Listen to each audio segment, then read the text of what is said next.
All right, hi everybody. So usually when we come in here, I will have some random thing playing.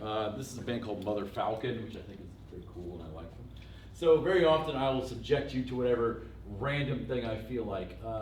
Maybe one of these days I'll even take your suggestions. I don't know. But for those of you who took my music history class, it's kind of like what the videos of the day were, but a little different. It's important to remember, especially when we get bogged down in nightmare stuff later on, that we are all hopefully here because we like music and stuff. And it's occasionally important to touch base with that again and listen to music and things. That will become increasingly important as we start plumbing the depths of stuff. To remember that oh yeah. Music. I remember that. That was lovely back then. So that is purposeful that we do that kind of stuff. All right, so we also will have stuff like this every day. I will have what we're going to be doing every day up here posted. And the big thing is that it will always include the homework that is due today, which is the very first thing we'll do. So after I get whatever random crap I need to get set up, I will come around and check your homework as the very first thing. So there's no homework due today, so you ain't gotta worry about it. It'll also tell you what homework you are going to have, and you can see up there that you're going to be writing all of the scales in the universe. Well, all the scales that you're likely to know today. And I'll explain what that homework is. Then you can see some other things that we're going to be working on. I got stuff for you. Did you get staff paper yet? No. Cool. Did you get staff paper yet? No. Cool. Did you get staff paper yet? No, sir. Cool. Did you get staff paper yet? No. Cool. Yeah, I'll agree. No. Only want to talk about it. That's fine. Well, I ordered It takes time to come in. Just get some from Dad. This is not meant to be a I'm after you. It's a graph paper. Or are you? It's not meant to be like that, but that's just how it is. So this should get you through today's stuff for your notes and for the homework. If you need more, though, I have more. So, yeah. Okay, I also have other things for you, and I know you don't have these. This is for you for keepsies. You're going to want this forever. I'm going to start with this here in a second. You can put your name on it if you want to, but you don't have to. Sightseeing. Oh boy. And everybody gets one of these boys. And you're going to want to keep this forever as well.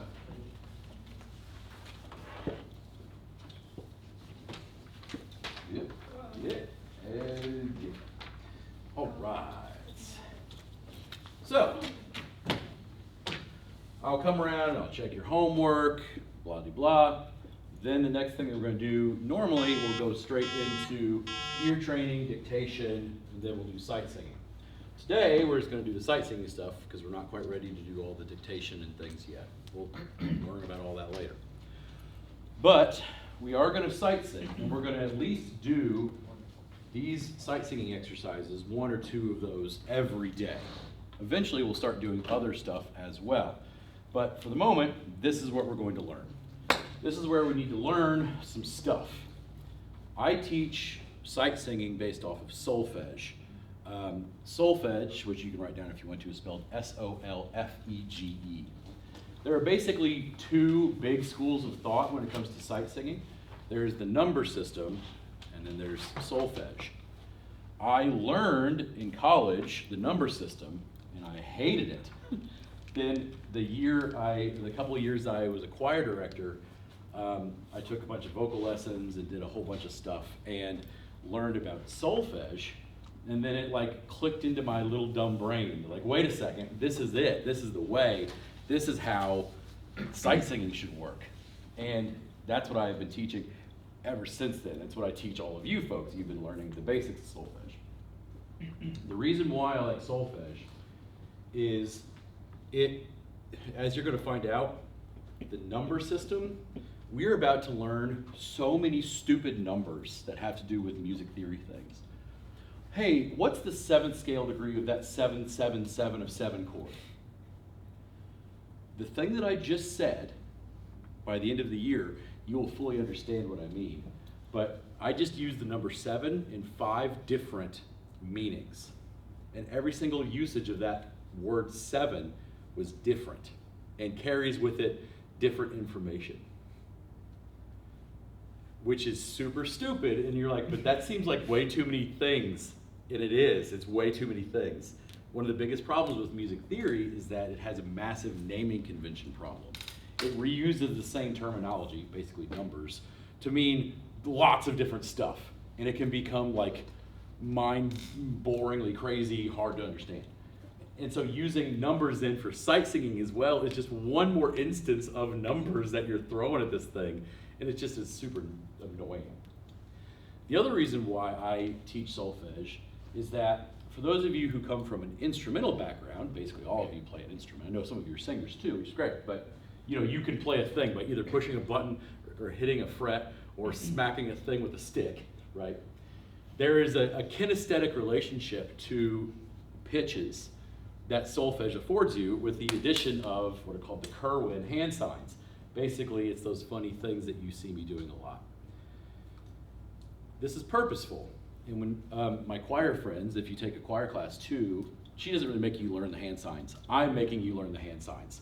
Because the kind of sight singing that we're going to do in this class is going to be very strongly reinforced by getting those hand signs in your body and connected to your brain and your face. So, here are the Kerwin solfege hand signs. You don't need to write this down because we're going to do this every day until you learn it. Okay? This is do. Hi. Re. Mi. Fa. So. La. Ti. Do. What's this? Re. Mi. Fa.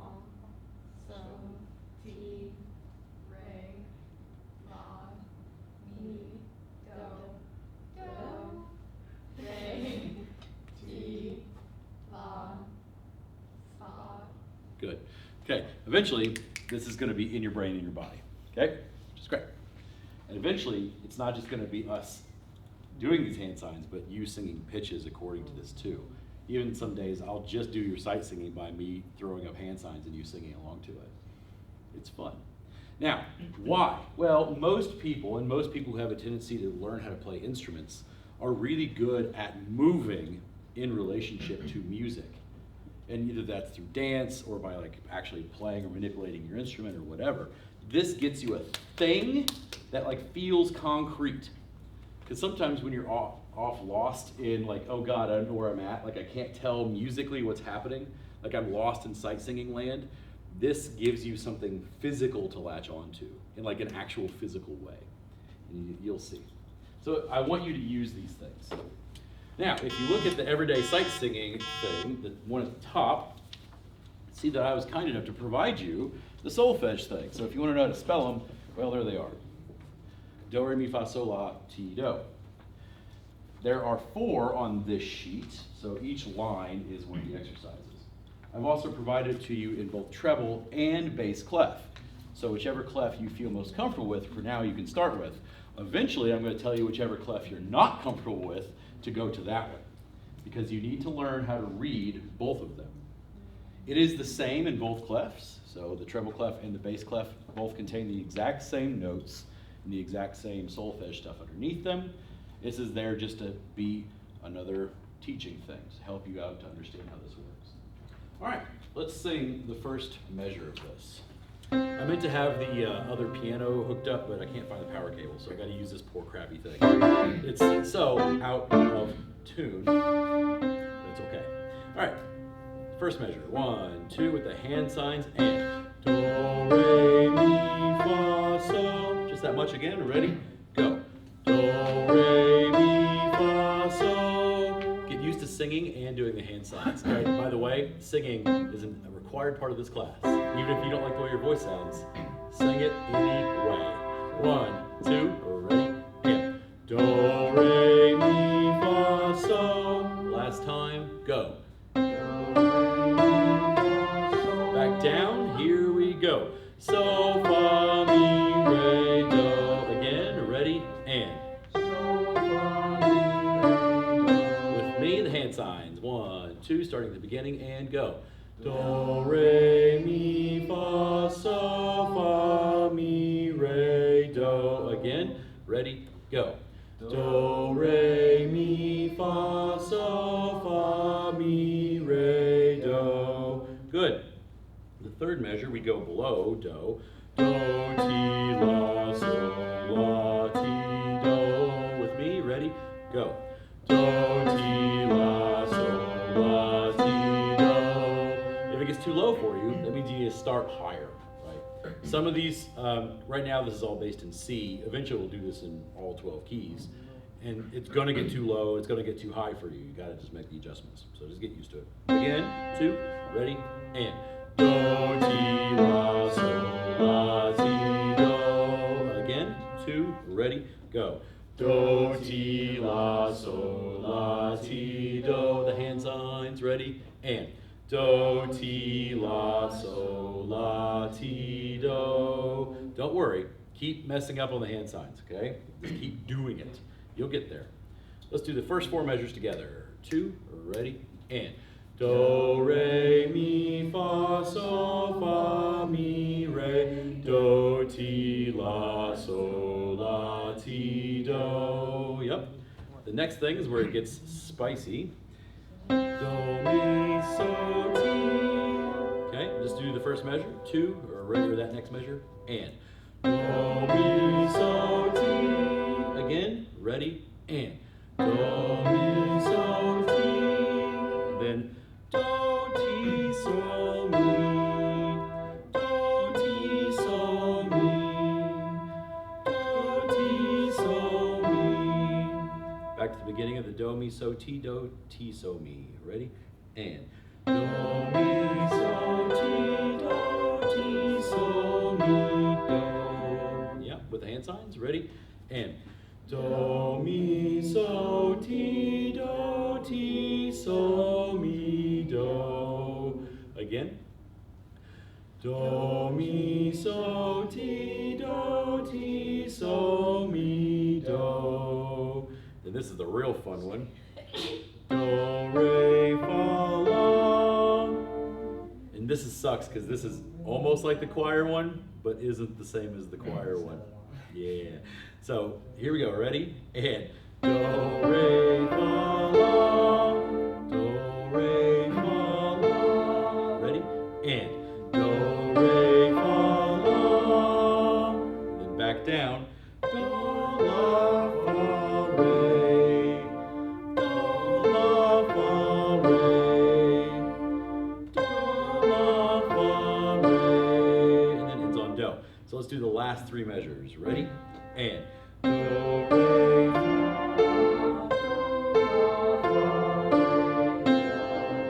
yeah, again. 2, ready, and. Do, re, fa, la, sol, la, fa, re. Good. Yeah. Cool. Let's do the whole thing from the top. I'll do it with the piano once. 1, 2, ready, and. Do, re, mi, fa, sol, fa, mi, re, do, ti, la, sol, la, ti, do. Do, mi, so, ti, sol, mi, do, re,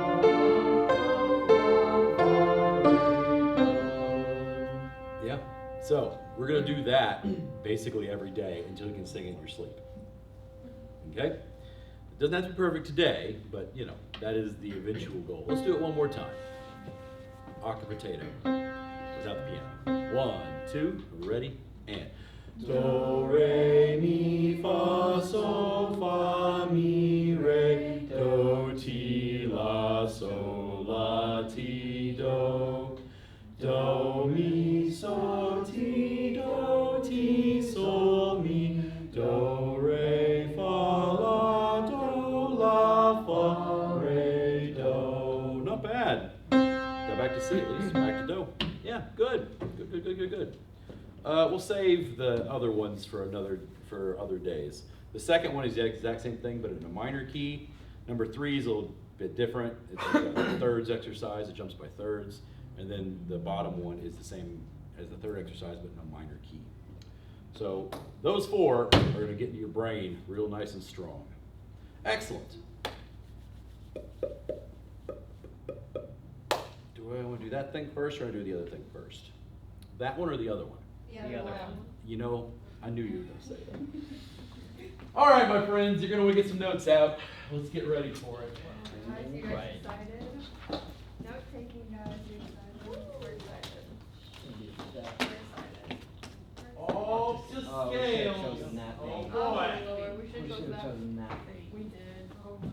All right, you're going to want to have a thing to take notes on, and you're going to want to have a thing to start writing some notes on as well. You're going to get lots of things at the same time. Oh, and you know what? I meant to print out circle of fifths for you guys too. Do I have enough circle of fifths? I might actually. Let's see if I still have enough for you.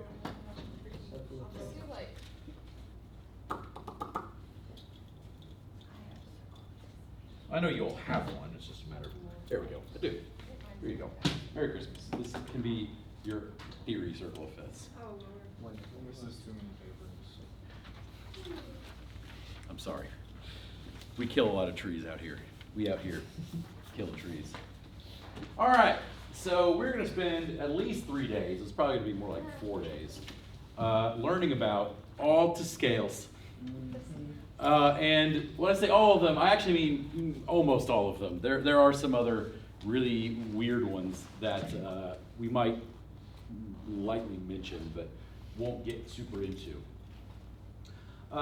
And the reason why I'm doing it this way is because once you understand scales like really, really well, it's going to make a lot of other things that we learn a lot simpler. But you really have to know how these scales work. And that's what we're going to get into, is exactly how scales work and why they work and what they do and why they do and when they do. So, basic rules. Get some fancy words right off the top here. You've probably heard the term chromatic before, but I bet you've never heard the term diatonic before. Diatonic is a fancy word. Diatonic means in the scale.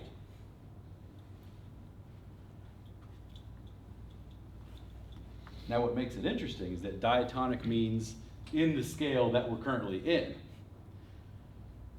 which could mean a lot of different things depending on which scale we are in. Right? Chromatic, in the way that we're going to learn about it right now, means outside of the scale. So basically diatonic means in the scale, chromatic means outside of the scale. So does the chromatic mean also the current one that we're in? You'll see.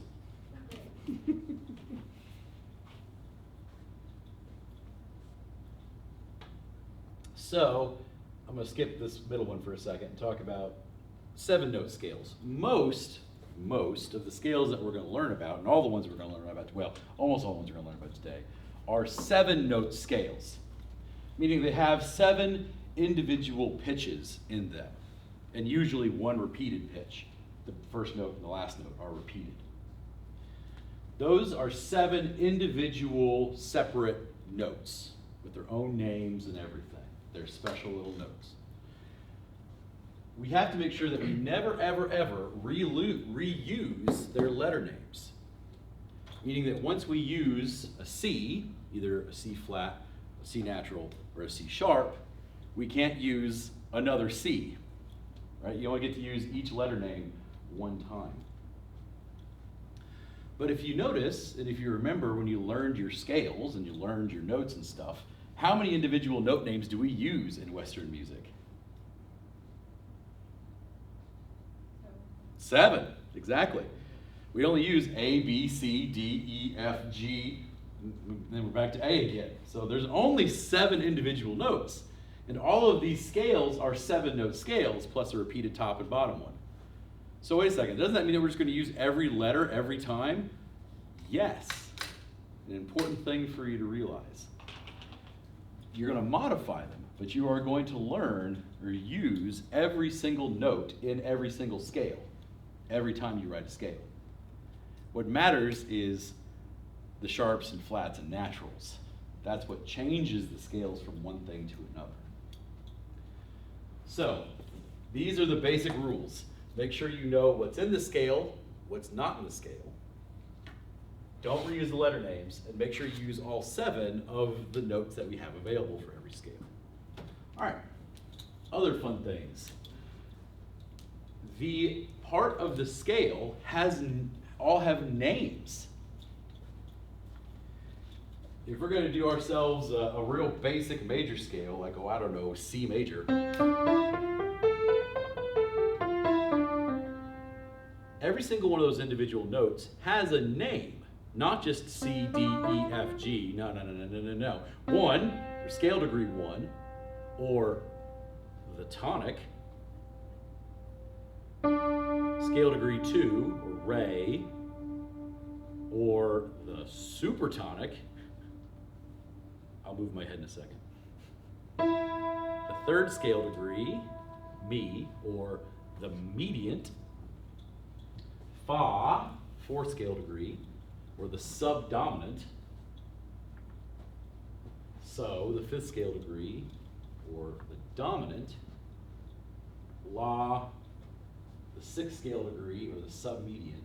And this is where things get extra spicy. Either the flat 7, which is called the subtonic, or the regular 7, which is called the leading tone.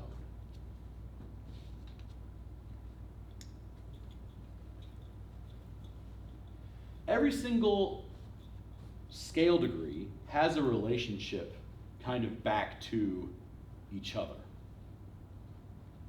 Does anyone want to take a wild stab at which one of these is the most important? Most important what? The most important scale degree. Which part of the scale is the most important? Dominant. Tonic. Tonic. Yeah, tonic is the most important. Maybe a thing to write down.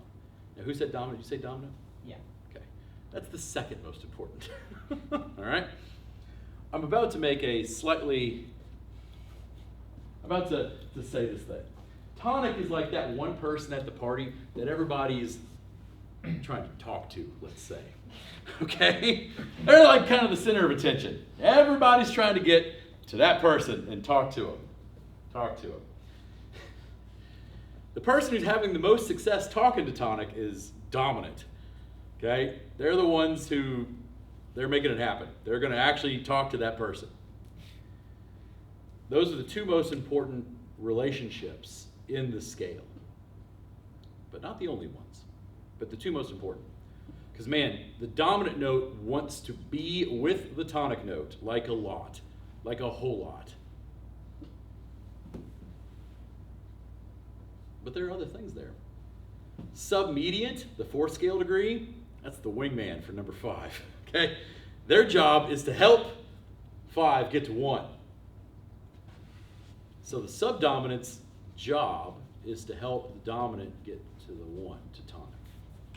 So 4 is probably the next most important scale degree. This will all make sense in a second, don't you worry.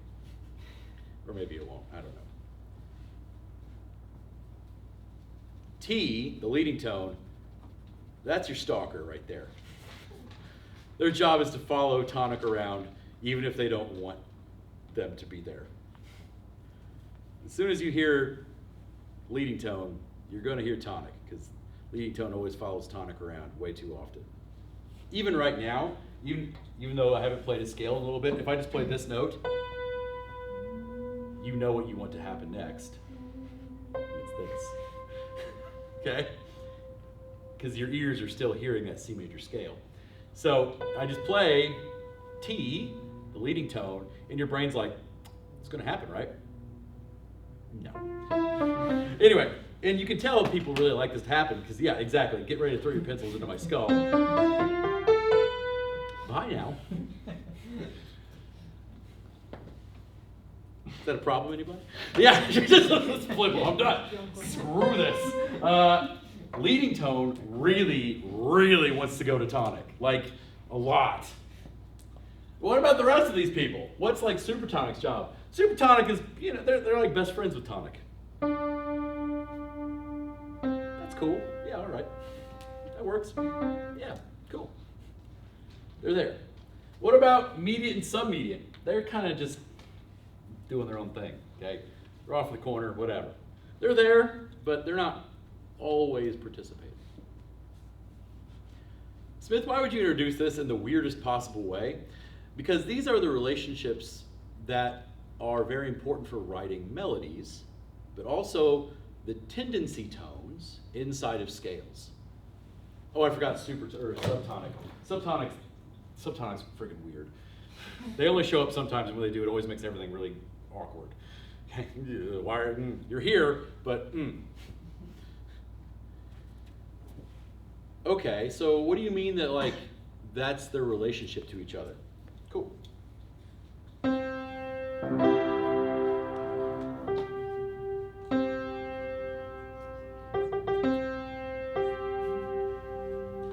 This note combination, so, do, shows up everywhere, melodically, and eventually harmonically too.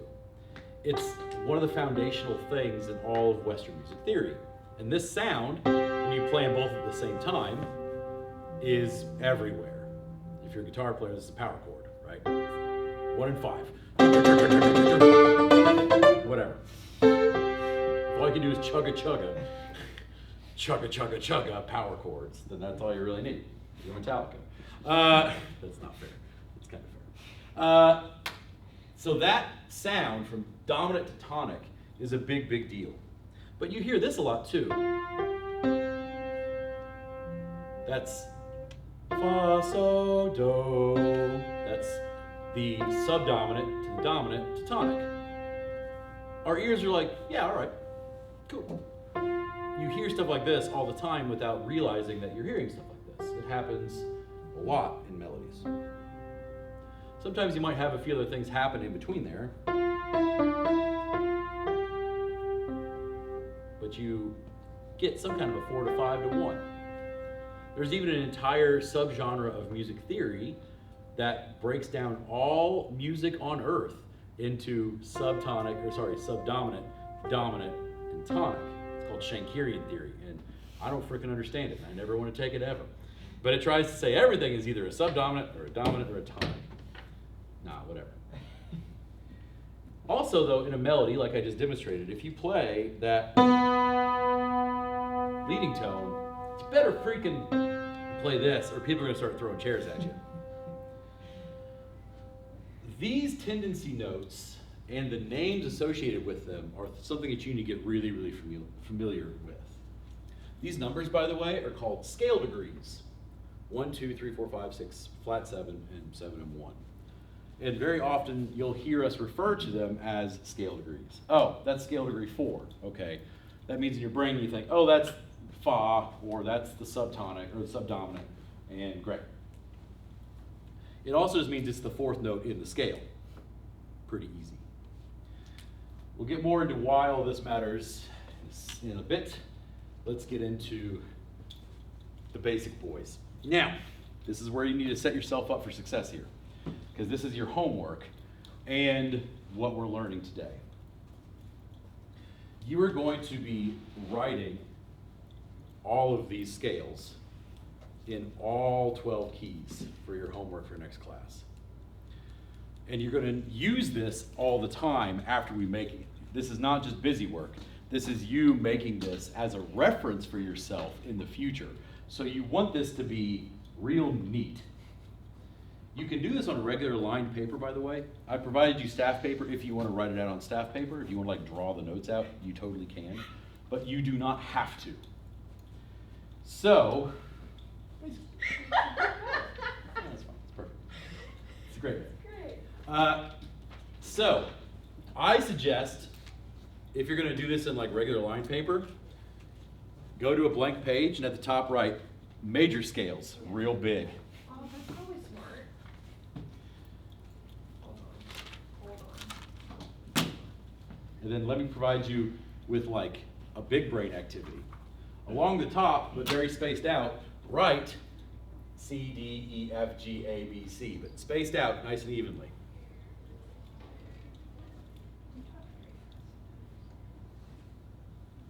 You're going to want to really space them out more than that. And you're writing with a pen. You're going to have a real bad time. Don't do theory homework in a pen. So I suggest going to a new page, write major scales, then underneath that, write C, D, E, F, G, A, B, C. Real big, all the way across the top of the page. You're going to want to have a lot of room for this. You're going to make yourself a giant grid. Almost like a spreadsheet. Smith, couldn't you have made this spreadsheet for us? Oh, of course I could have. But that takes away all the fun for you, you see. Then across the side, underneath the first C, I would write down every note chromatically. C, C sharp. D, D sharp. E. Yeah, you can use sharps or flats. I don't care. It literally doesn't matter to me if you use sharps or flats, by the way. That way, you know every starting note to every major scale that you're going to be writing. All 12 of them. That's a part of tonight's homework. This is the major scale Oh, part. I forgot mine. Yes. I've actually written all of the scales before. Good. I got bored one day. Oh, that's a At work. hell of a thing to do when you're bored. Incredibly bored at But work, and it's- I did that. Now, like I said, you're going to be coming back to this all the time. So this is a useful thing for you. Yep, looks great. I forgot I You should have 12 along the bottom, right? You should have 12 on the side, because there's 12 major scales. Now, if you want to be like super extra, you could have one for both, like F sharp and G flat. You could. You don't have to, but you could if you want. You'll use it. Let's talk about how to build a major scale. Your favorite activity. Now, I've already built the first one for you, C. C, D, E, F, G, A, B, C. Let's talk about the multiple ways that you can build a scale based off what we see. What is the distance between C and D? Okay, this is where we need to define a thing. So, somewhere on your other note-taking page, or you can put it on this one too, whatever is most useful for you, it doesn't matter. You need to write down whole step, H-O-L-E. And half step, H-A-L-F. Yeah, you did forget the Oh, sorry. Whole step, whole step. Yeah, W-H-O-L-E. By the way, you'll notice that there's some things that I'm god-awful terrible at. You'll learn to make fun of me for all of them. Spelling, it's at least 2 of the things I'm terrible at. Piano playing happens to be another one, but we'll get to that eventually too. It doesn't impede my ability to teach this class at all. Oh God. Anyway, so a half step is the distance between, it's basically the smallest distance on a piano. The distance between C and C sharp, that's a half step. B natural and C, that's a half step. E and F, that's a half step. This, by the way, is why I provided you a big old piano for you to reference. You can look at the piano and perfectly play me a song and see, hey, if there's a black key in between 2 white keys, that's a half step. If there's a white key in between 2 black keys, there's a half step there.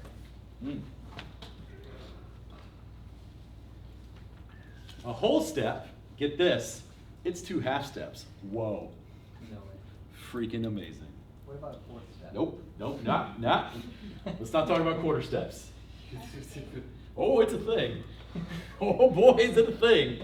We're not talking about that right now. Double step? Like, what do you mean? Like, 2 holes. yeah, oh yeah. You can have double sharps and double flats. Oh, we'll get to that. Don't you worry. Oh yeah, the X, right? Yep. Will we actually have to be reading like that kind of stuff? Oh yeah. Oh, when we get to chord spelling stuff, don't you worry. Just one line of like. All of your music-based nightmares, dreams, they will all come true. Okay, so the distance between C and D, the first 2 notes in the major scale, what is that? Whole step or half step? Whole step. Whole step. Back to your major scale construction thing, I'd write at the top, whole step. Start with a whole step. Cool. What's the distance between D and E? whole step. Whole. Whole. What's the distance between E and F? Half. That's a half step. Whole half. I need more. What's the distance between G and A? Or F and G, sorry, F and G, Okay. skipped one. Whole. Whole.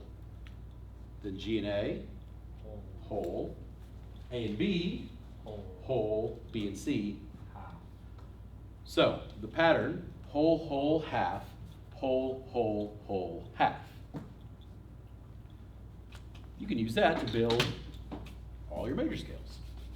If you're a percussionist, you've been using this cheat method for your Yes. entire time. You never learned the other way that I'm about to make you learn. Oh, great. If you're not a percussionist, you probably have heard me say these things. You're like, I never really understood what they talked about here. It's fine. Well, now you do, kind of. So, I'm going to help you. We're going to cheat on your homework a little bit. Yeah. Let's build C sharp together. So I assume most of you probably wrote C sharp. If you wrote down D flat, you're a cool person, but well, you don't get the help on your homework. So, it's the same. So C sharp, what is the whole step above C sharp? E flat. Now, I guess I should have really had another rule on our rules. If you Yes, start with D sharps, sharp. you have Yes, to D keep going with sharps. Okay? Oh. You can't switch. You can't mix sharps and flats together. I learned it C sharp, F sharp, G sharp, and then E flat, B flat. That's all I know. Don't do that. Break that habit. Okay, so C sharp, a whole step above C sharp is D sharp. Cool. What's a whole step above D sharp? Be careful. E sharp. E sharp, also known as F. But there's a problem here. We have to use every letter of the alphabet in order. So we don't call it F natural, we call it E sharp. Like certain chromatic, like on our marching band music, like there's a chromatic chord, but it's in like all sharp. Is that why they do it like that? They usually, because once you start a thing in sharps, you run it in sharps. Once you start a thing in flat, you run it in flats. I'm sorry. So much, it's disgusting. So we've got C sharp, D sharp, the nightmarish E sharp. We know the next thing is going to be some kind of an F. What's a half step above E sharp? F sharp. F sharp. Okay, F sharp it is. Remember I told you, well, never mind, you'll find out here in a second. Okay. Oh, never mind. Okay, so now we've done our whole half. Now what's a whole step above F sharp? G sharp. G sharp. What is a whole step above G sharp? A sharp, and you do need to call it, by the way, A sharp, not B flat. Okay? Now what's a whole step, sorry, a half step above B sharp? No, whole step. No, hold on. Read the last one? Yes, read the last one. What's a half step above B sharp? Wait. I think we missed the A to B. Did I skip one? Yeah. Oh, sorry. What's a whole step above A sharp? B B sharp, Yeah. which is the same as C natural, but it's not that. It's B sharp, because you have to use every letter in the alphabet. And then now the last one.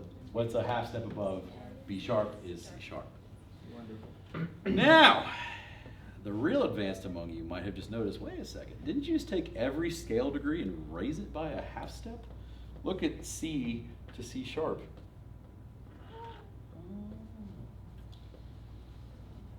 Some cheat. that we did the C sharp one Instead of the D flat, right.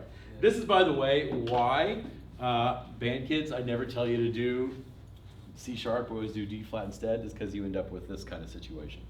By the way, I failed that. if you find that you wrote down G sharp instead of A flat, you're about to have a nightmarishly bad time. Because when you get to the G sharp one down here, you're gonna have a really bad time. Wait, Because G sharp has 8 sharps in it. I think you said B sharp is A sharp. No, I said that for the scale. I'm talking about that G sharp. Oh, not this. Mhm. Maybe you should do A flat now. I would suggest rewriting it so that it matches the nice scales on the circle of fifths. Okay. Otherwise, you're just going to have a terrible time. But that is how you build all the major scales, which is a part of your homework for next class, is to have all 12 major scales written in on this. A part of your homework. A part of your homework. It's not that bad. You'll see. Okay. While we're here, let's talk about pentatonic scales. There's a band called Pentatonics. Yes. Yeah. They take their name from this pre-existing scale. Yeah. So, again, for my guitar player friends, the pentatonic scale is all some guitar players ever learn how to play. You can be a ridiculous great guitar player and never learn anything outside of just all 12 pentatonic scales. Let me play it for you. It's pretty nice sounding. It is the first scale degree, second scale degree, third scale degree, fifth, and sixth scale degrees. Huh? What happened to the There's no fourth in the pentatonic scale. Why?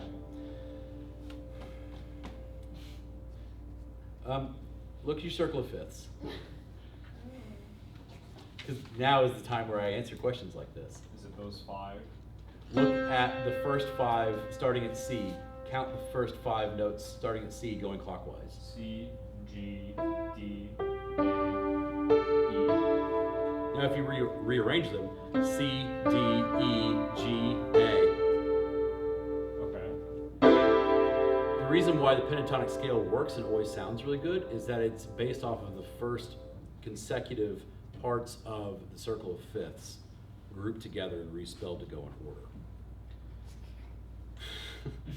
That works for all of them, by the way. If you want to know what D pentatonic is, okay, so D, what's the next note clockwise from D? So say next one is A, then E. E, C flat. Well, okay, we'll call it B, and G flat. F sharp.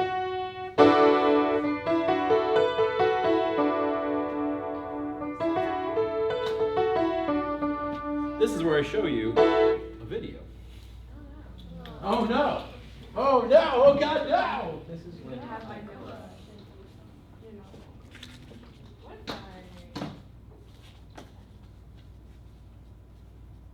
I'll pop all of our notes. Yeah, watch the video. Why you watch the video?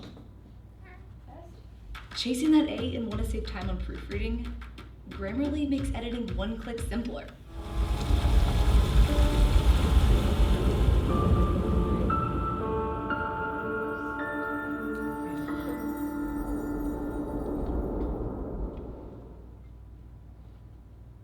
Talking about So this guy here in the middle is Bobby McFerrin. He's one of my very favorite singers on the planet. And if you are also a singer, it would behoove you to know and figure out who Bobby McFerrin is, because he's done some just unbelievable things. Most people know him because he has one pop song, Don't Worry, Be Happy, which is a song that he wrote and performed, which is a dumb thing for people to know him over. The thing that I wish people knew about him was like that time that he went and did a concert at Carnegie Hall, a 2-hour concert at Carnegie Hall by himself, no backup band, no anybody else, literally just him and a microphone, and improv an entire concert in front of a full Carnegie Hall for 2 hours. Straight improv, with nothing figured out beforehand. He won 2 Grammys for that stupid thing. He's the kind of musician who literally was like, okay, we're just gonna wing it, here we go. And he's so good at it that he can just do it. He can sing Bach preludes. Just sing them. Like, full force. Like, this is supposed, like, Yesu, Joy of Man's Desiring, the song that you played, that's all technically single note at a time. He can just sing that. But, like, in tune and beautifully. Yeah, he's a ridiculous, amazing singer. Anyway, this guy is a guy named Dr. Dan Levitin, who has written a book that I really loved a lot called, Dr. Dan, called This Is Your Brain on Music, which I will intersperse things from that book. And if you ever want to read like a real trippy book, and if you're like into neuroscience and stuff, it's like, whoa dang, freaking amazing. And basically these two people work together because he's a neuroscientist who studies why why we do music, why brains like it. And he's a guy who can make music just go burr instantly. So they do lots of stuff together. And this is from a conversation they had, kind of like a TED Talk thing, but a little bit more focused. And well, here we go. Expectations. Watch. You should do this too.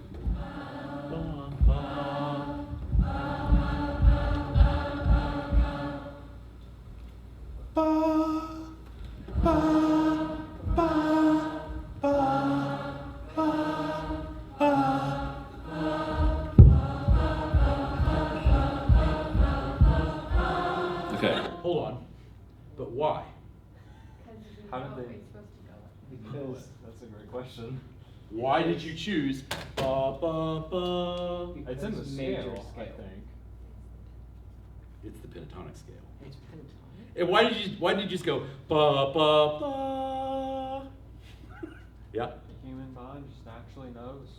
So the thing about pentatonic scales is that if there is and I ranted about this last class that music is the universal language is a big pile of crap, except maybe the pentatonic scale, which does pretty much always show up in every music system on the planet.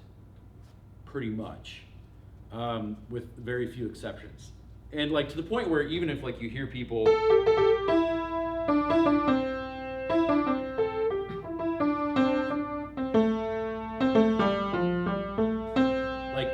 when people want to make fun of Asian stereotype music, they always just go straight to the pentatonic scale, which is super stupid and is very frustrating, but you hear people do that all the time.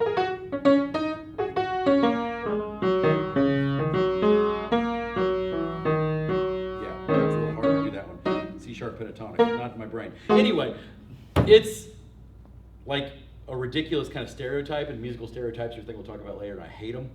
But for whatever reason, Disney a long time ago taught us that all, vaguely Asian music is just pentatonic notes over and over again, which is really stupid and very frustrating, especially since that's also all of Western music too, and also all of Middle Eastern and Asian and African musics. Like it's everywhere, And there's lots of research, and that's what these kind of things that these guys are actually doing the research about, as to why you just sang that note when he just jumped randomly to another part of the stage without telling you what to sing. Because that's a universal human experience. You do that to basically anybody in any culture, and they will sing that third note without you telling them. And they will always sing the same third note. And if you think about that, that's freaky McTripperson, right? That's weird. Cool, amazing, weird. But it gets stranger. Here we go. I gotta hear what he's actually singing.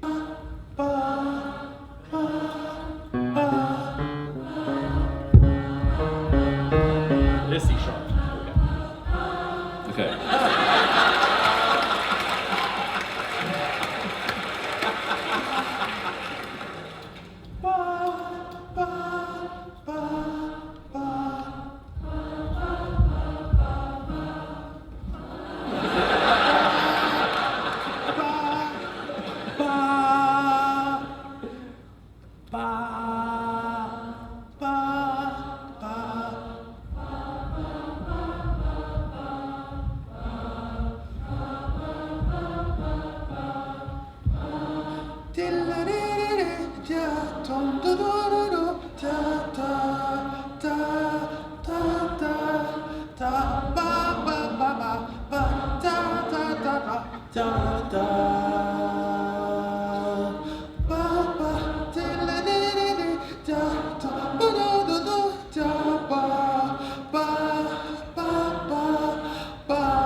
And you might say, well, now we're singing more than 5 notes. You're right. We're also starting to repeat notes that we've already gotten. There's only 5 individual pitches in what he's doing. At a certain point, we just know that we just go lower down, and we don't go like perfectly stepwise. We go down inside of the pentatonic scale, which is again very freaky. But if you're singing along to this, you're like, oh, this seems completely natural. Like it doesn't feel foreign or weird or strange. It's like, oh yeah, it's just what you sing. That's the note. It's that one, right?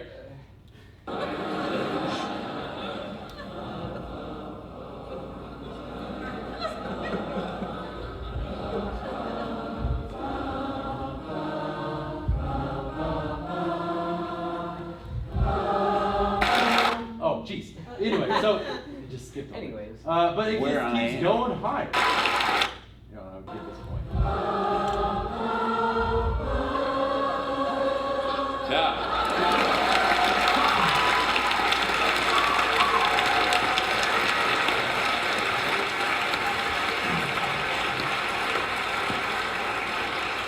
Now, what's interesting to me about that is, regardless of where I am, anywhere, every audience gets that. But it doesn't matter, you know, that's just, you know, the pentatonic scale for some reason. If you're looking for a job in neuroscience, Right. And then they did get a job in neuroscience. His concert, I went to a Bobby McFerrin concert pre-COVID. It's one of the best concerts I've ever been to. It completely blew my brain apart. It was amazing. Anyway, now, that's why the pentatonic scale is super cool, is that it seems to be very, very universal. Now, I'm asking you to also write down all of the major pentatonic scales, all 12 of them. Let me help you cheat on your homework. Notice, what scale degree from the major scale is this? Which scale degree? It's 1, right? It's first scale degree. Put a star above the column where you've got C, basically the first column. Okay, which scale degree is this guy? 2. Put a star.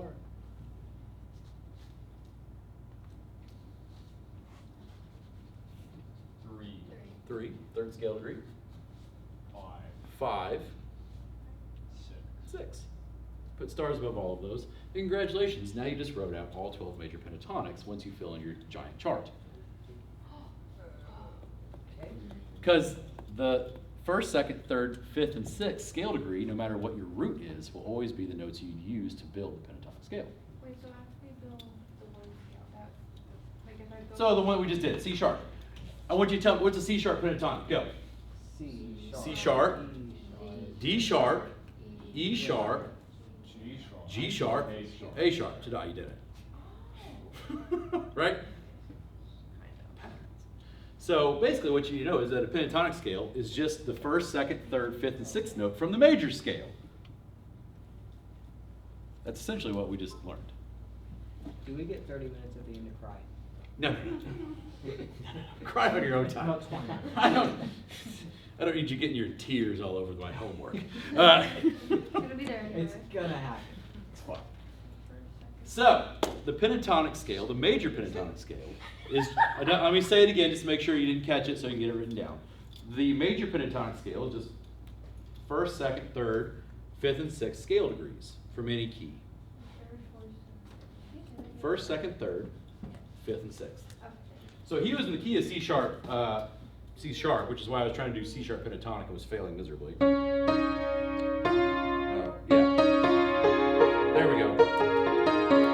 Right?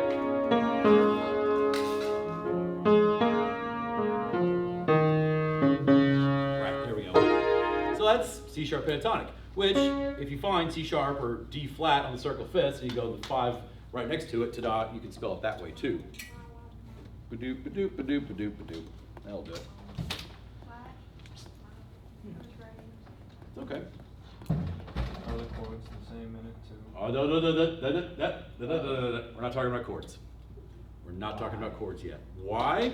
No. Okay. I promise we will. I promise, I swear to you we will. But you need to learn this really well first. Okay? Don't think about chords. Don't think about chords. Okay? Those tears you were threatening, I'm trying to keep you from crying, okay? I can't stop. Okay, speaking of which, turn to the next page for me. Oh no. Oh no, that's your homework. You need to work on that later. Now at the very top of this one, write down real big at the top, minor scales. Are we doing minor scales? Up and to it. Take it a time. Take it a time. We're doing minor scales from 1 to 2? Which minor? This is a whole word. Thing at a, hey, write down minor scales. Yeah. I think we're minors, so. If you want to be picky about it, you can write natural minor. Okay. If you want to. Oh, it's just the natural. Take your time, my friend. Take your time. That's Is it like fine. organic too? Like, is that what we're doing? That's what Okay. Did you get it? Some of you know this, some of you don't. There are, technically, 3 different minor scales. However, I'm going to explain to you what they do today and why you may not need to write down all 36 of them. May not. We'll see. But we're going to start by filling this out first. So right along the top, just like you did before, there's your boys. Write them down. Again, leave yourself a healthy amount of space. What? Every time. Yes, my social program, my teaching is starting to sink in. Are you so happy you made that? The whole day? Of course I am. You started the thing. In fact, you changed it in the workout one and made me a little upset, not gonna lie, so disappointed. This is my favorite. Now, I taught you the whole half thing with the major scales, and you can do the exact same thing with this, and maybe you'll even want to. However, I want to have a conversation about using the other way to find the scales, the circle of fifths. So, find C minor on the circle of fifths. It's I found it. right her over here next to E flat. This is when we talk about scales. We're also talking about key signatures. And key signatures are a really, really big deal in theory. And they're a big deal because they make your life a whole lot easier as long as you completely remember what's up with them. As long as you remember everything about them, they're great. If you forget something about them, they'll destroy you. But if you remember everything, they're super chill, very relaxed, very casual. Just don't forget their birthday. So, C minor on the circle of fifths shares a little wheel with E flat major. Now later on we'll learn about that relationship, but those 2 keys are very related to each other, and their relationship is massively important. Way more important than you think you know. It's even bigger than that for 5 months down the road. But C minor and E flat major share a key signature. Well, what's a key signature? A key signature is like a set of flats or sharps that carry through that entire, in this case, scale, or usually a whole piece of music. Usually you put a whole piece of music in a certain key, and you just make it simple by saying, cool, this key has 3 flats in it. Ta-da! Now I don't have to go through and write a flat in front of every stupid note in this thing. If this was the dark ages, or like in years past, where I made people, when they do their pet band assignments, by hand, a thing that I used to do to people, and if they decided not to write their key signature in, that means they would have to write a flat in front of every single note. Which is a great reminder as to why key signatures exist in the first place. If you were going to write a beautiful piece of music, if you were a big-time composer in a time where you had to just do everything by hand, a key signature, meaning you only write the flats one time and then you never have to write them again, saves you hours of your life, right? And that's kind of why they exist, is to save time. They're meant to be a convenience more than a hindrance. So C minor has 3 flats in its key signature, B, E, and A. Now on the circle of fifths I gave you, there's a little thing down there that says order of flats. You actually technically don't need that, because the circle of fifths will tell you its own order of flats and the order of sharps. Hey, find C for me at the top. Or sorry, find F, just regular old F at the top. Cool, run all the way around the circle. Hey look, F, C, G, D, A, E, B. Hey look, order of sharps. the circle of fifths is also the order of sharps. And if you run it backwards, hey look, it's also the order of flats. That is crazy. Tells you all the things. I don't even have to tell you the order of flats and sharps. The circle will tell them to you itself. It will whisper them to you at night, right before you fall asleep. It's like the multi-tool of music. It is. Smith, what do you mean? So, the order of sharps, if a song has only one sharp in it, what's that sharp always going to be? G. No. It's the key of G, but it has only one sharp. What note is sharp? A is sharp. F. F is always your first sharp. See, in the key of G, that sharp right there, that's F. Kind of hard to tell in here, but that's F. If you have two sharps, Oh, it is, yeah, okay. if you have two sharps, F and C. Oh, yeah. If you have three, F, C, and G. If you have four sharps, F, C, G, D. If you have five sharps, F, C, G, D, A. Right? Okay. They always appear in the same order. F is always the first sharp, C is always the second sharp, so on and so forth. So if you're writing a song Uh-huh. and you need to put the sharps or flats in there, Uh-huh. there's a specific way you do it? Yes, don't worry about that right now. Okay. Like you mean physically writing them? Like how do you write them in physically? Yeah. 'Cause Excellent I question. think I Don't worry saw about that. something like that on the website Yeah. thingy, but I didn't really. It looks understand just how like it worked. this. Like this is actually what they look like Okay. in treble clef. And it's always gonna look like that. It's always gonna look like that. Okay. But don't worry about that right now. Okay.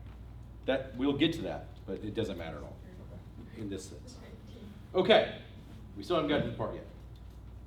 So there are three flats in C minor, and if you look at the way you've got this written, look, you even have them. There's an E flat, an A flat, and a B flat. If we were to put those in the order of flats, B flat, E flat, A flat. Now don't worry that they don't appear in the scale in the same order that they appear in the order of flats. That doesn't matter. Don't worry about that right now. Now, what that means is you could write down the next scale, which let's do D flat. So right underneath C, write down D flat. Just to make your life a little easier. Underneath C, we're going to write D flat minor now. Okay. So here's the cool thing about key signatures. It lets you do this. After you wrote down D flat, now just write the alphabet. E, F, G, A, B, C, D. Don't worry about flats or sharps, just write it in. Just do it. Oh, I'm going the wrong way. Hold on. Am I doing this wrong? No, I'm doing it right. What? I'm sorry. D flat, yeah, not sharp. D flat. Oh, I'm sorry. It's all right, don't be sorry. We're all learning, it's okay. Wait, what is it backwards with, because you said that like D has. We're gonna do D flat. No, I know, this is from earlier that, I got that, I think.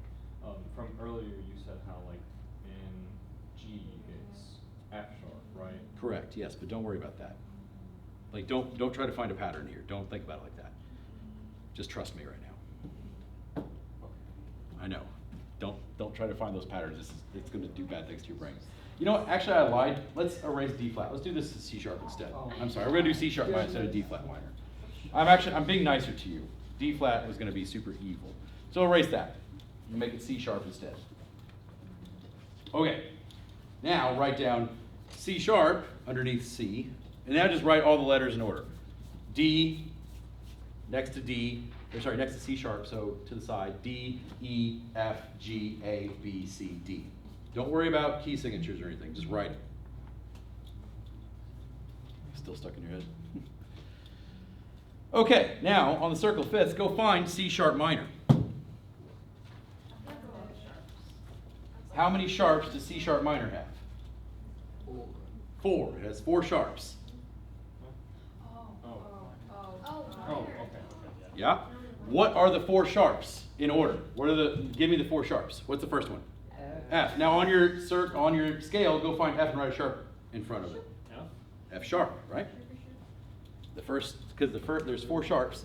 The order of sharps is always the same. F, C, G, D. Oh, That means that this is going to have an F sharp. oh, okay. Okay? What's the second sharp? C. So C sharp, which you already have. What's the third sharp? Always. G. So it's G sharp in your scale. And then what's the 4th sharp? Always. A. There you go. Now you just wrote down C sharp minor. Wait.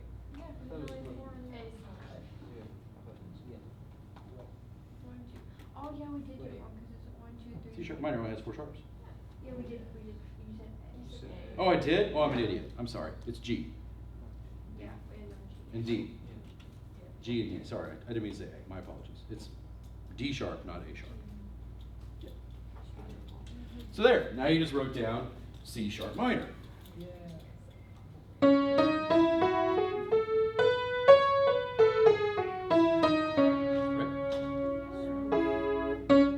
Now, it's easy, all I have to do is that 10 more times. I always memorize the minor scale as, like you start there, but you just do the major scale of the 1, 3 above it. With a modified 3rd, 6th, and 7th, which we'll talk about another day. That's gonna make a lot of sense tomorrow, or next theory class. Don't worry about that now. Okay. That's helpful for you. There's a That's gonna lot be of, good. don't worry about that now. we'll I know, get to it because it's later. only the first real day here, man. I'm trying to give you, remember what I talked about with like not trying to build above where we're ready yet? I'm trying to give you a nice strong foundation here. Don't worry about what comes above it. Just focus on the crap I'm giving to you right now. Okay. I promise. All the things that you want to know, you will learn them. Just not yet, okay? Anthony Milton kept doing that to me too. Like, well, wait a second. Does that mean that this is a shut up and quit it? You're going to scare everybody, okay? You're not ready for it yet. Okay, so, yes, now you have to do this for all 12 things in order to build all 12 natural minors. Hey, while we're here real quick, weird talk, everybody. I keep seeing that there's not just a major pentatonic, but there's also, a minor pentatonic. That sounds pretty spicy. Oh, sorry. Ooh, dark and spooky. What scale degree is that for the minor scale? Put a star above. Wait, what? Put a star above C, the first scale degree. Are we doing? Oh, hey, hold on. Is that what scale degree is D in C minor? 2. Put a star above 2, the second scale degree. What is E flat? That's the 3. What is G? 5. It's the 5th scale degree. What's B flat? It's the flat 7. Now, it's really just the 7th scale degree in this. So it's the second to last one. So we get this sound. I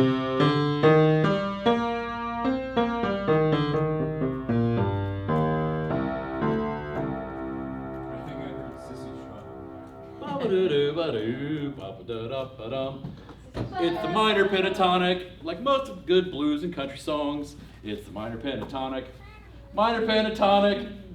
Once you hear these, by the way, they're everywhere. They're literally everywhere. Like so many rock and blues and country songs are just the major or minor pentatonic. That's it. Okay, do you want us to write this like the 7th or the flat 7 right now. Because it's not the flat 7 scale degree, it's the 7th scale degree. Because it's diatonic in the minor key. Because it's not an alteration, it's not chromatic. It's in the key.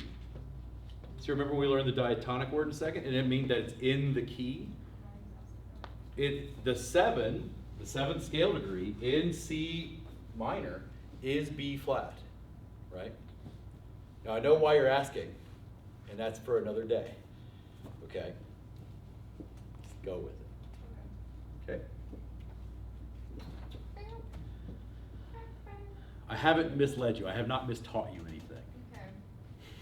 Only my heart feels I haven't. Okay.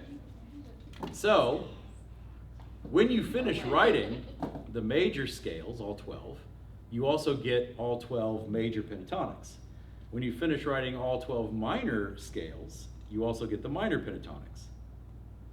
That's your homework for tomorrow. The major, all 12 major, all 12 minor, and both pentatonics, which automatically happen. That's your homework for next class. I need that chart to be fully filled out. The major and minor. No, you don't need to write this on. Yeah, you right now can just use letter names. Oh, thank gosh. Now, I did provide you the staff paper if you want to. If you want to be especially masochistic for whatever reason, you can. I will accept it that way. If you have it written out, I'll take it that way. I don't expect you to, but you can. If you want to work on your penmanship. Okay. I just So that is your homework for next class. Questions about exactly what your homework is? Why? Because you're going to need this in the future. Yes. Okay.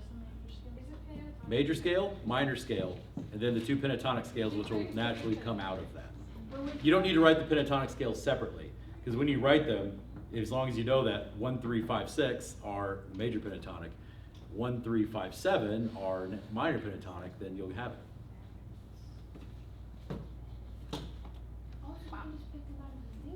Exactly. Why is there one with 7 sharps? Yeah. So you can have up to 7 sharps and up to 7 flats in the key signature. Technically, you can have more than that. But you can have up to 7 flats and 7 sharps in the key signature because there are 7 individual pitches, right? So A, B, C, D, E, F, G, that's 7 notes. Each one of those can be sharped, or each one of those can be flatted, right? But why wouldn't it be just above it? Like, What do you mean? It's E, but they're all sharps. Why isn't that? Right. Okay. You're asking an excellent question. And this is one that is actually worthy of me giving an answer to. Let's have ourselves a bad time. This is not a part of your homework. So go to just a scrap, another piece of paper somewhere, and let's have us a real bad time. Uh-oh. We're going to write down. Oh, someone's calling me. I'm writing that down? Yeah, please transcribe that sound. Okay.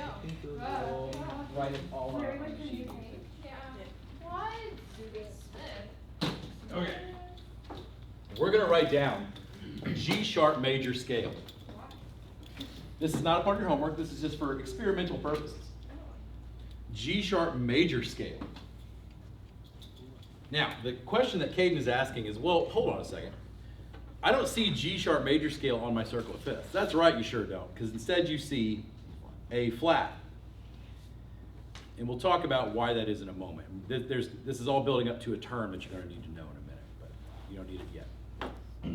So, G sharp major scale doesn't appear for the reason that you're about to find out. Okay, let's use the whole half methodology. So what's a whole step above G sharp? A. A sharp, write it down.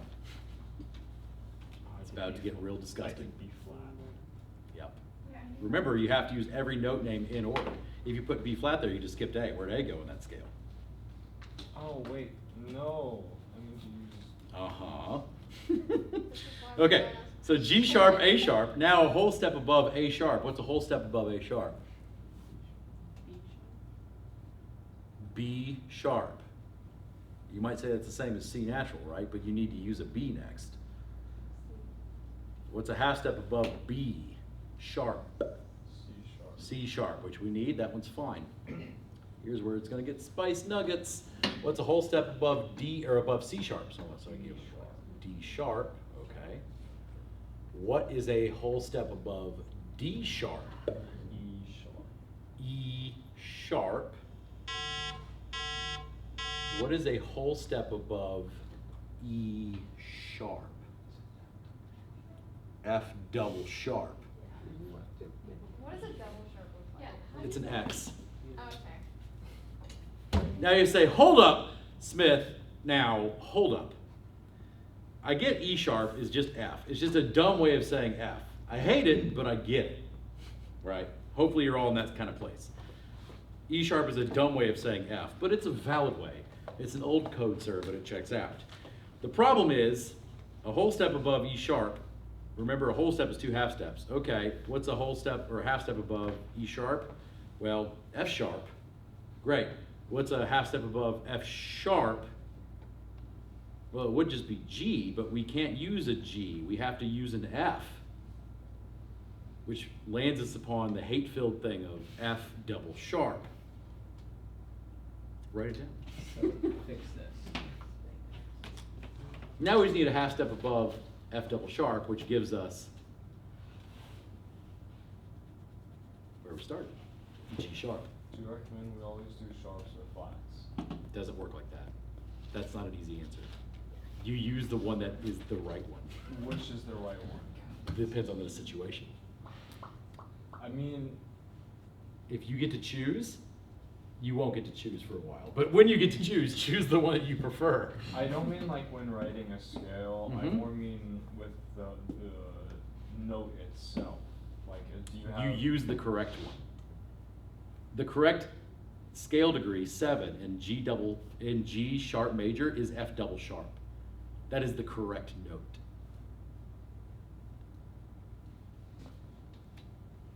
So basically, if you remember my rules here, this is a natural outcome of there actually being rules to this. If you have to use every note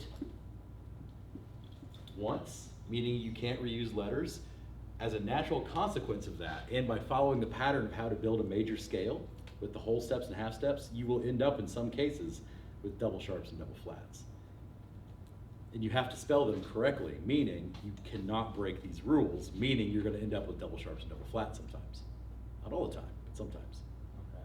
Which is why I chose G sharp major, because I know it was going to give us an F double sharp. What does anything else give us a double sharp? Lots of things do.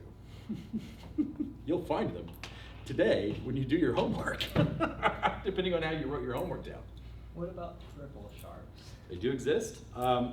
And when we get to some really horrible chord spelling things, it is possible that on very rare occasions you can see such things as triple sharp notes. It's very rare, but it can happen if we do like secondary dominance and chromatic mediate kind of modulation things that you don't even know what the heck I'm talking about. It is technically possible sometimes to run into those. It's very rare, but it does happen sometimes. Could you just write all 12 tones as just a single note sharped several times? Yeah. Yeah, you can write an entire scale in C.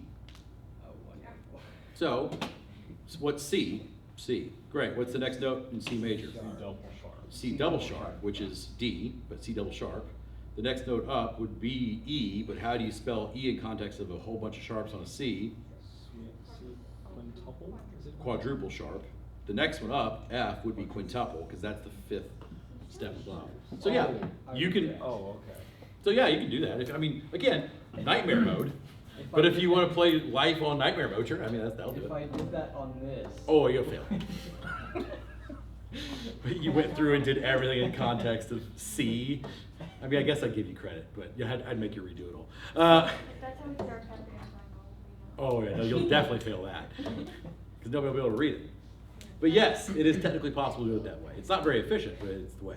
So basically, what I'm telling you, Caden, is that there is a correct way to spell all of your scales, is by following the rules. Okay. So What if, sorry. No, Go ahead. can You're all right. This Go is for just it. a joke. What if, not counting scales, not just normal notes, okay? Nothing to do with scales. Mm-hmm. Is there a preferred way to call these notes just in general? Personal preference, 100%. Okay.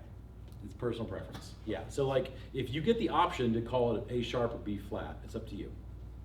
Now, most of the time you won't get the option. But if you do, which you won't, but if you do, you can choose. Like you say play concert B flat, is there a reason why, or do you just say it like that? Yeah, that's personal preference. Okay, so you could say. I could, let's play a concert A sharp. I could say that every day. Okay. It's the exact same thing. Okay, that makes sense. Yeah, it's his personal preference. You had a question, Reagan? Are we doing more notes? Yeah, we're not done. That's I was gonna give you a brain break, if you would like a brain break. Yeah. So, my brain break, Truck it through. Snacks break. brain break, well, you'll see. You'll enjoy this. Oh my god, we're gonna watch like the Wiggles. Are we gonna watch the B movie? The B movie? I don't think that's what he Please no, that'll actually hurt my brain more. Let's watch the Wiggles. Kids Bop. Coco Man. No. St. Jude is a very special place. It's a home.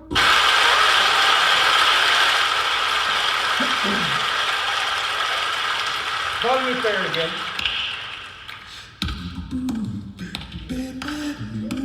No tricks here, it's all him.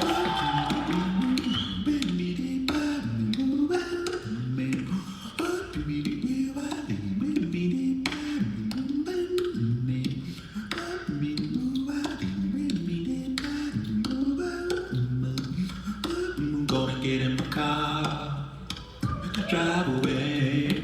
Ooh, I'm driving so far. No one's gonna find me. Ooh, you're mindful of the gas. Accelerate. Ooh, you drive so fast. No one's gonna catch me.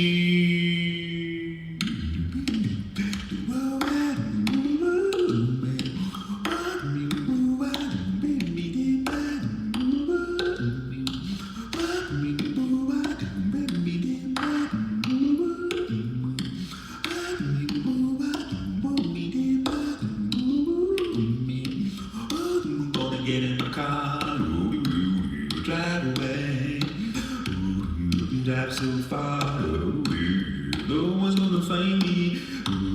My foot on the gas, accelerate, drive so fast, no one's gonna catch me, catch me, catch me, catch me.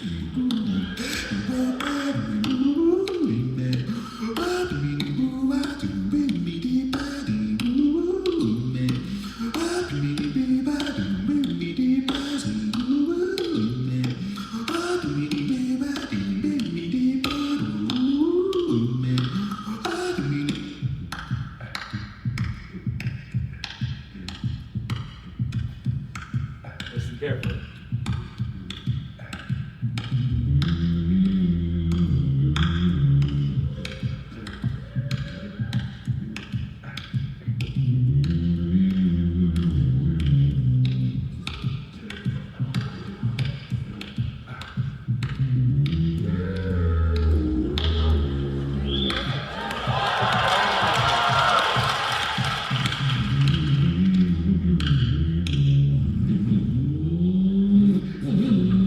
Gonna get in my car,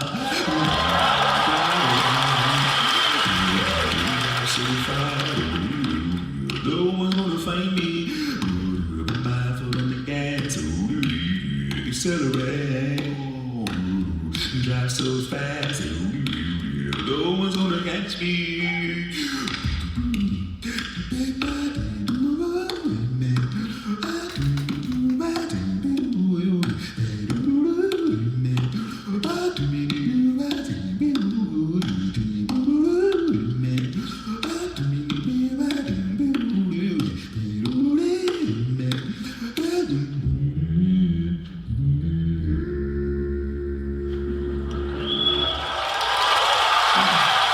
So like, even the basic part, like, oh, it doesn't seem like it's that hard.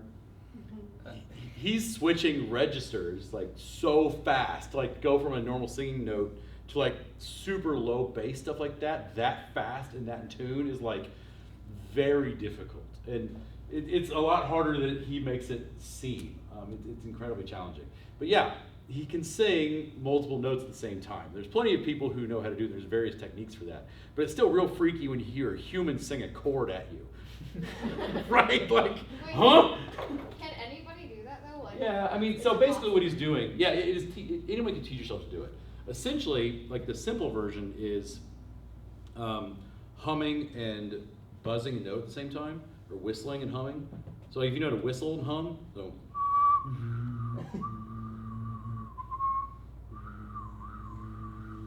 That's hard to do. Right, you can hum a certain pitch and then whistle on top of that. I can do it like on a brass instrument, like on a trombone. Oh, actually on this. You.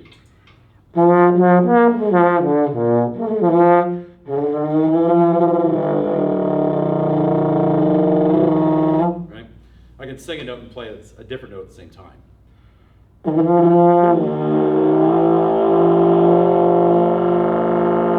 Right? Sounds like crap, but do it. That's essentially what he's doing too. It's just he's doing it in free air with his voice, which is real trippy.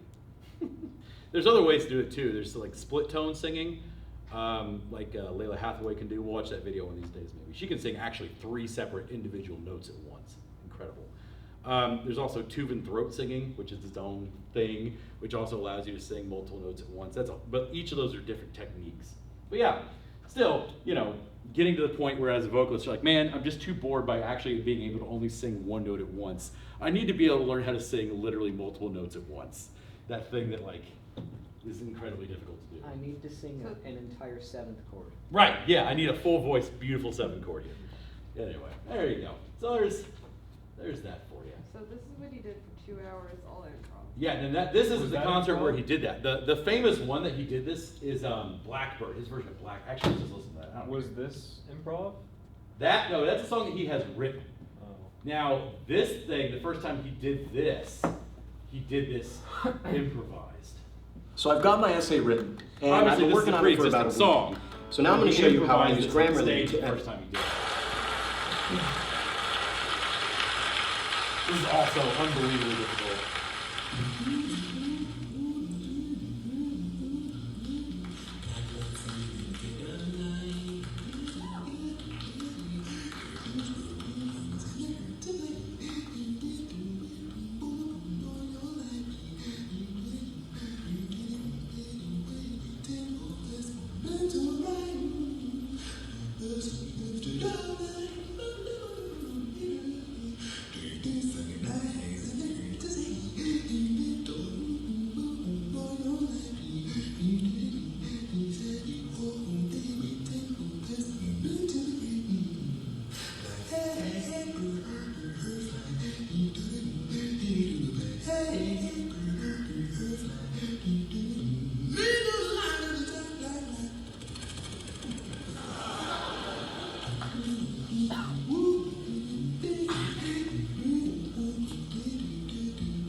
So this is not that concert where he did this, but he did this at that show as well. Just like, he's like, okay, I'm going to do Blackbird. How do I do Blackbird by myself? Let's find out. And then, yeah, like crazy, crazy stuff, this guy. Crazy, crazy stuff. Anyway, you should look his things up because it's really amazing. All right, back to it. Notes! We're not done. There's a couple more terms we need to learn before I cut you loose. I think we've learned enough. No. No. All right. So to answer Caden's question that he didn't know he was asking, but was definitely asking, here's a word that you need to write down, and you should definitely put this in your notes and circle it or underline it or put unicorn below it or what you got handy.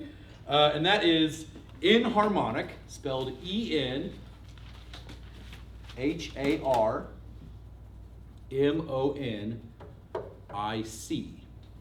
E-N-H-A-R-M-O-N-I-C, inharmonic, and equivalence. E-Q-U-I-V-E-L-E-N-T-S. I guess, I think. I don't know. I can't spell. A note that is an inharmonic equivalent is a note that is just the same note but spelled a different way. What note is this? C. It is C. I've played this note at you a lot today, so I'm glad you can remember it. Hold on a second. Actually, this isn't C. I'm sorry. I told you wrong. I'm sorry. This is B sharp. Because B sharp and C are inharmonic equivalents. Oh, it's just the same note said a different way. Instead of calling this B sharp or C, we could also call this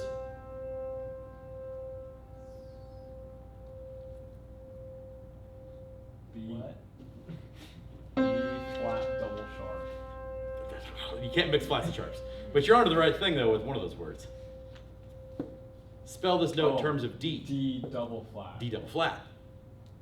A note that has been lowered twice. Okay, this could be B sharp or D double flat or the normal name C. Those are all inharmonic equivalents. A triple sharp. Sure, if you want to spell C the worst possible way, A triple sharp. Everyone hates you. Congratulations. Yay. So yeah, an inharmonic equivalent is a note that is the same thing but spelled a different way. Another way of putting it musically, it's a pitch with a different name, but it's the same pitch. And a whole lot of that explains some of the things that you see on the circle of fifths. If you look down there at the bottom of the circle of fifths, you know, the nightmare zone, the abyssal zone of the circle of fifths, you've got things like F sharp or G flat. And you might be like, well, but which one do I choose? I don't know. Which one do you want? Do you want to do F sharp or do you want to do G flat? If I were to play them for you, they sound the exact same. From a sound perspective, there's no difference between G sharp and G flat and F sharp. However, there could be a big difference when you write them out. And depending on what you're going to do with the music, it could matter which one you want to choose. Sometimes G flat is the right answer. Sometimes F sharp is the right answer. It depends on context. So when you write these scales out, if you're getting to a scale, like a major scale, where like, this one sucks, because this has like a whole bunch of like terrible sharps and things in it, maybe you should switch to the inharmonic equivalent scale. Because not only can you have inharmonically equivalent notes, you can have inharmonically equivalent scales too. I want to write out A sharp major. Great. I hope that you don't get any sleep tonight because you're going to be taking forever to write out A sharp major. Because A sharp major has 10 sharps in it, 11 sharps, including 4 double sharps. It's a theoretical key. How does it have 11? 7, 8, 9, 10, 11. Yeah, you'll have to. You'll end up with an F double sharp, a C double sharp, a G double sharp, and a D double sharp in A sharp. Oh, is that why it's not on here? Exactly. Because instead of writing out A sharp, you should definitely just write out what is inharmonically equivalent? A double sharp, or A sharp major, and B flat. And B flat has 1 or 2 flats in it. Oh my God, it's so much easier. Oh, so Right. is that why not all of them have like Exactly. two? Okay. Exactly. Because they're like theoretical. They're theoretical keys, meaning that they will have double sharps or double flats in the key signature. And that's just trash. What else is C? You could write C out as B double sharp, or as B sharp major. But B sharp major would have 13 sharps in it. Basically, it means it's going to have everything is double sharped except for F. No, Oh. except for B. So a double sharp counts as 2. Exactly. Okay, that makes more sense. It's a terrible thing, and you never ever want to write that out. It'll just be absolutely nightmarish. So the answer is don't. Write out the inharmonic equivalent scale, right? So what I'm telling you is, when you're doing your homework tonight, or tomorrow night, or whatever, if you get to one that's got way too many sharps and it's too hard to figure out what to do, figure out the inharmonic equivalent scale and do that one instead. But Smith, that means I won't have done my homework correctly because I'll have a gap missing. No, you won't. They're inharmonically equivalent. It's okay. It's the same thing, just written out in a way that's actually more useful and normal. So I only want you to have 12 written out scales when you're done. Do with the major scales and the minor scales, 12 each. So would that be the same way with pentatonic? Yeah, because the pentatonics will be generated by those scales, right? Do you understand the pentatonic thing? Does that make sense? Yeah. Okay. Does everybody understand it? Yeah. How are our brains? Not good. Not mushy today. It I might forgot be the a album. check to make My sure. brain is numb. Okay. I forgot the album. Just Mr. random. Horton. Right. I know. It's just Mr. rock. Horton. It's just rock. We have to take notes so you have to. Okay, but seriously though, are there any clarifying things that I can help you with? Do you have questions? I have a question. Basically, like you just take the thing, you just take these things. Yeah. And that's just the whole So if we're gonna do C sharp pentatonic, you do the first, the second, the third, the fifth, and the sixth scale. So I use these notes and not these notes? I use these. Right. Okay. Well, because you're about to spell like A major on this one today, right? And it's still gonna be the first, second, third, fourth, and sixth, or fifth and sixth. That's where you do the minor, so it's actually the fifth and seventh or whatever. March and symphonies exist, right? Yes, but I Can we don't know. do it? No. I'll do it. No. Okay. Other clarifying questions? Would it have been physically possible for music to have never been invented? No. Can you put our? Yes, we can be done taking notes now. Listen, you can work on your homework if you want, or you can listen to this ridiculous thing I'm about to tell you. Okay. Okay. I don't know if we got this wired up. Hold on. Let me answer this. I will answer you, but it's gonna do its thing. Okay. Now I'm just.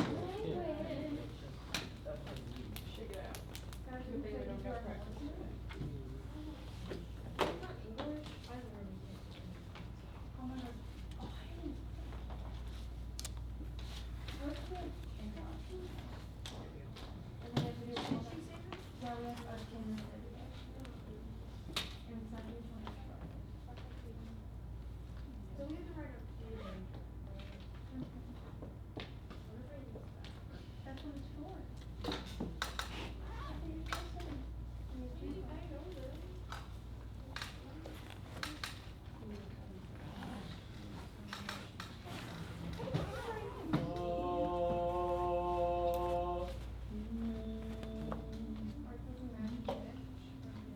Oh no, he's doing a thing. That's scary. Wow. That's my nightmare. That's scary. Mr. Smith is my nightmare. Let's go, Will. Hello. Why aren't you using the keyboard? Is it not in one of these things? That doesn't mean it's not in there, I right? don't know. I'll hunt it down later. It's gotta be either in the desk or one of these places. All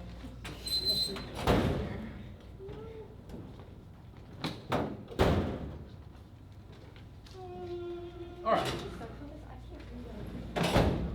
I am answering your question. So, I just saying, what is that? It's probably F. Maybe an A. It's an F. Okay, so this is a spectral analysis of what I'm just saying in the red here. There's two of them because it's a left and a right channel, it doesn't matter. So there's a lot of information down here in the 1,000 hertz range, because that's basically where the F is at. And if this will let me zoom in, let's see if this will let me zoom in. It's zooming in the wrong part. I want to zoom this part. Zoom! Zooming! Wants to zoom in the wrong place. It's not quite doing what I want. That's okay though. So I can, when you hear this, you just hear me singing that note, right? Here's the thing. It's not just me singing that note that you hear. If I were to do something like put a high pass filter on this, Oh, are you gonna sing like the different frequencies? basically, we get out of here at 105. Isn't that right? No, you guys. I think it's 105. You might want to look and see. I thought it was. I'm stopping right now. You are? Okay. I can keep telling you all this stuff. All right, why don't you guys go and pack the tables up and I'll answer Elijah directly. Here, come up here. Pretty much, yeah. So, oh yeah, go ahead and put it away, friends. Get your homework done. I'll see you next time. All right, Elijah, come here, dude. Whenever I sing that note, there are some resultant tones. There's frequencies that happen above that voice. The first one is going to be octave, the octave up. The next one's going to be the perfect fifth. The one above that is going to be the fourth above that. But why? Physics. Because anytime a human voice starts to sing, it generates what are called overtones. Yeah. Because all sounds that are not pure sine waves generate overtones. I remember learning about that. Yeah. The thing is that if you stack up all the overtones in order, because you get the first thing is an octave above, then a fifth above, then a fourth above, then a third above, and then a second above. And you put all those things out and you put them in order, what you end up building is a major scale. A major scale is resultant of the harmonic sequence in nature. So for any note, There's technically a major scale hiding inside of it. That's being generated by that note that you're singing. Are They're we just walking very to the quiet. middle school, guys? Yeah, that's what I thought. We have to wait for her to get here. does that make poetry? That's a fabulous question. Technically, in nature, there is no such thing as equal temperament. In nature, it's actually Pythagorean. I didn't know you were talking about that. Pythagoras is not just a big deal in geometry. Pythagoras is a big deal in music. Don't worry about it. We'll talk about it later. So, yes, it's not equal temperament. It's actually I wanted equal. to. It's Pythagorean. But yeah, it exists. So the answer to your question is, what if music had never existed? If you are Everything you speaking, need to you go are with you generating to the major middle scales. school. So every When you hear everything me I own. speaking, you are quiet. Would always exist, just That wait includes out. you. Music is a discovery. Got it. Come on in, make sure you have everything. Okay. How hard is the music theory class? Very. That's what I thought. Ask Elijah. I'm gonna cry. Music theory or speech? I'm gonna cry. Honestly. Writing out your scale. Having said that, if you would love to, if you would love to do it, you're welcome. I'm bad at music theory, but I wanted to learn more. It's not the class if you don't want to just like do what you're doing.